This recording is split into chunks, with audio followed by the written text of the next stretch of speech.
For many years, we have been told that simply walking every day is enough to maintain good health after the age of 60. And that is not entirely wrong. Walking helps improve blood circulation, supports cardiovascular health, and brings a sense of mental relaxation.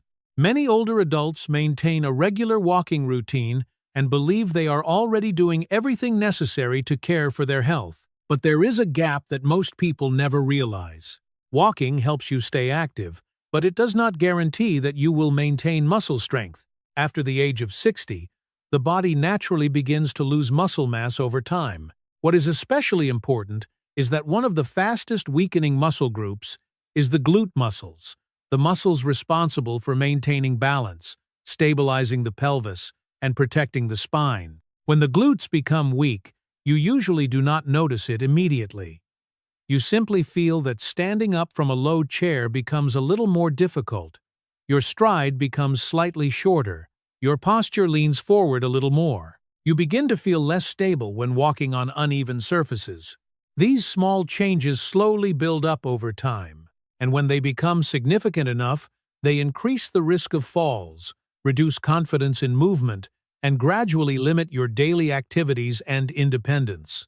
The problem is not aging itself. The problem is that the body is no longer being challenged in the right way.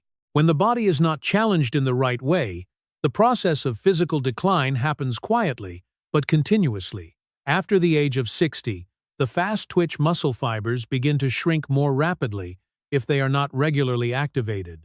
These are the muscle fibers that help you react when you trip, help you maintain balance when changing direction, and help you stay upright when the body suddenly becomes unstable. Walking on flat ground does not create enough demand to awaken these muscles. It is a gentle, repetitive, and safe movement, but precisely because it is so safe, the body has no reason to adapt and become stronger. Over time, the brain gradually reduces the activation signals sent to the glute muscles. The muscles weaken, reaction speed slows down, and control of the pelvis begins to decline. You may still walk every day, yet notice increasing difficulty when stepping onto a high curb or standing on one leg for an extended moment. That is a clear sign that the body needs more than a familiar daily movement. In the next section, I will guide you through 5 essential exercises designed to reactivate the glutes, restore strength, and reduce the risk of falls. If you are serious about improving your stability and protecting your independence, type the number 1 in the comments as your commitment to watching this entire video. So let us begin with the first exercise. This movement directly addresses the exact problem we discussed earlier. If the body is lacking vertical activation, then we must reintroduce that challenge in a controlled and intentional way. The first exercise is the step up. Many people believe that because they still climb stairs at home, they do not need additional training. But the reality is that most of the day is spent walking on flat surfaces, where momentum helps the body move with very little effort. When you perform a controlled step up, you are forced to lift your entire body weight using one leg. That is completely different from normal walking. As you place one foot on the platform and push yourself upward through the heel, the gluteus maximus must contract powerfully to fully extend the hip. At the same time, the gluteus medius and the muscles surrounding the knee must work together to keep the pelvis stable and prevent the body from tilting to one side. This coordination is the real key to improving balance.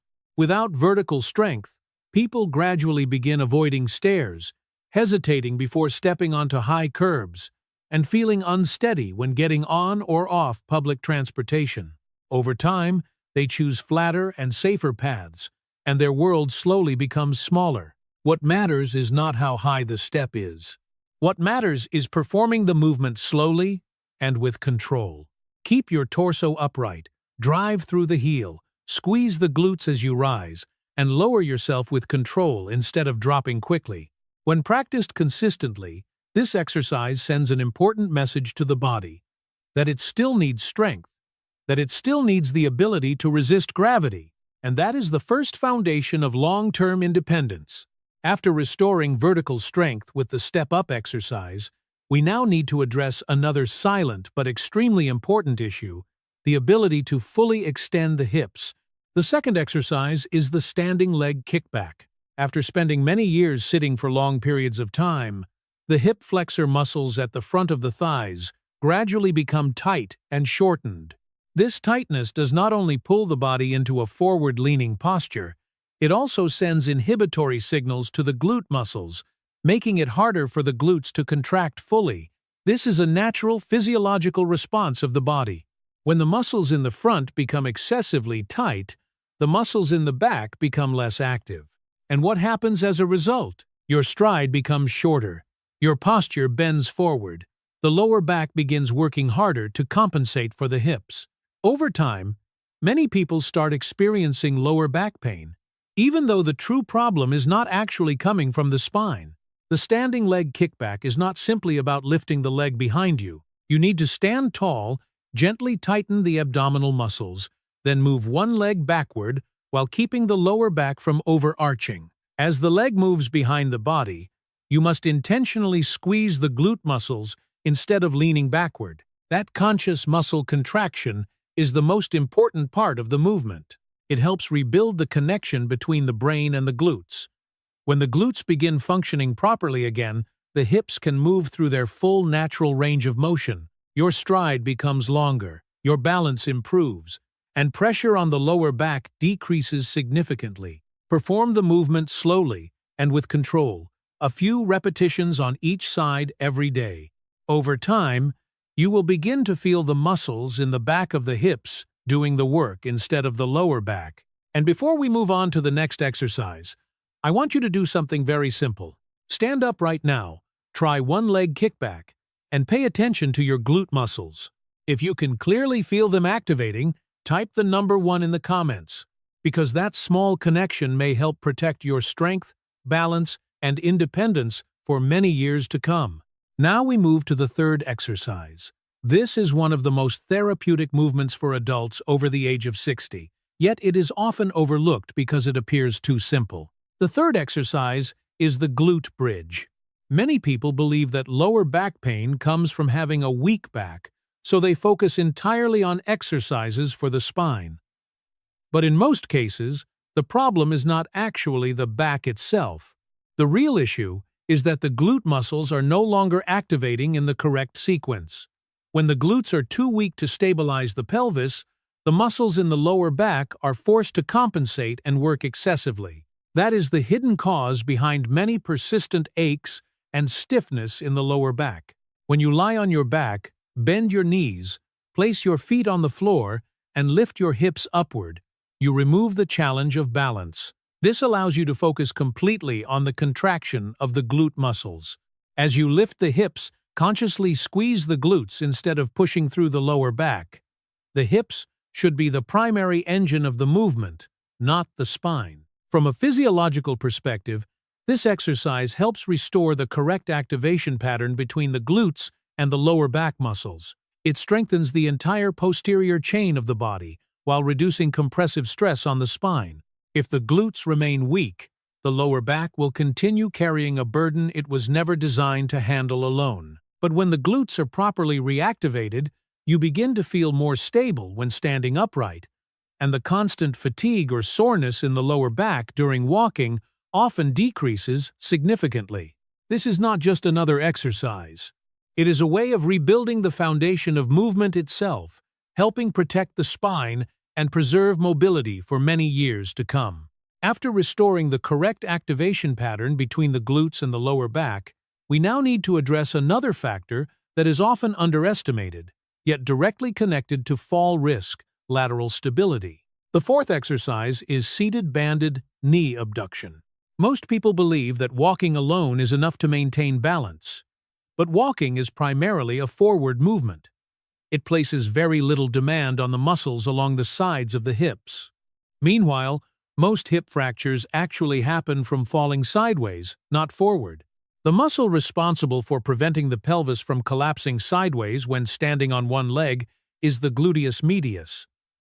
When this muscle becomes weak, the pelvis begins to drop slightly with every step.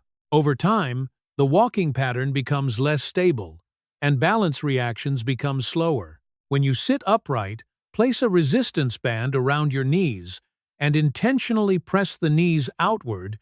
You are directly isolating this important muscle group along the sides of the hips. The movement may appear small and unimpressive, but physiologically it activates the exact muscle fibers responsible for resisting the sideways collapse of the body. Without enough lateral hip strength, the body struggles to quickly widen the stance and recover balance after tripping over an obstacle. But when the gluteus medius becomes stronger, the pelvis remains more stable, and the foundation of movement becomes significantly steadier. This is an essential step in building the ability to stay fully in control whenever the body shifts into a single-leg position. And that control becomes one of the most important protections against falls as we age. And now we arrive at the final exercise. This movement brings together everything we have been building from the very beginning. If the step-up restores vertical strength, if the standing leg kickback reestablishes proper hip extension, and if the glute bridge rebuilds the correct muscle activation sequence, then this exercise tests the independent function of each leg. The fifth exercise is the supported split squat. Most people are not perfectly symmetrical. There is almost always one leg that is stronger and one that is weaker. For many years, the stronger leg quietly compensates for the weaker side whenever you stand up, climb stairs, or move quickly. This compensation hides the imbalance until the stronger side becomes fatigued or injured. Only then do people realize how unstable they have become. When you place one leg behind you, keep the front leg as the primary support and slowly lower the body downward. Each leg is forced to take individual responsibility. There is no longer equal assistance from both sides. The glutes, quadriceps, and stabilizing muscles around the hips of the front leg must work together to maintain balance and control. From a physiological perspective, this exercise also stimulates proprioception, the body's ability to sense its position in space. This ability naturally declines with age, yet it is one of the most important systems for preventing falls.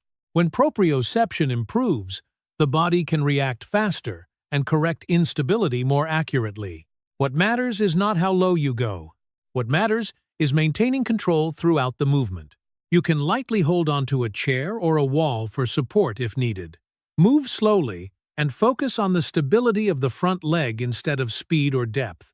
When you can perform this movement with confidence and control, you are not simply building muscle. You are building trust in the idea that each side of your body is still strong enough to support you in everyday life, no matter the situation. When you look back at all 5 exercises together, you begin to realize that they are not isolated movements. Each one addresses a specific link in the movement chain of the body after the age of 60. The step-up restores the ability to generate strength against gravity. The standing leg kickback helps recover natural hip extension. The glute bridge restores the correct activation sequence between the glutes and the lower back. The seated banded knee abduction strengthens lateral stability and side-to-side control. And the supported split squat tests the independent strength and stability of each leg. When these elements are trained consistently together, you are not simply improving glute strength. You are rebuilding the entire foundation of lower body movement. You are reducing the risk of falls, improving stability, and gradually expanding your ability to move confidently through daily life again. After the age of 60, exercise is no longer about running faster or lifting heavier weights.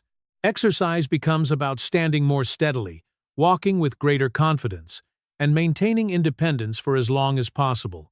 The body still has the ability to adapt at every age when it is challenged correctly. What matters most is not extreme intensity. It is consistency and proper technique. And if you found these insights helpful and would like to continue learning more practical strategies for maintaining strength, balance, and stability after the age of 60, subscribe to the channel. Each future video will help you take another important step toward protecting your freedom of movement and your independence for the years ahead.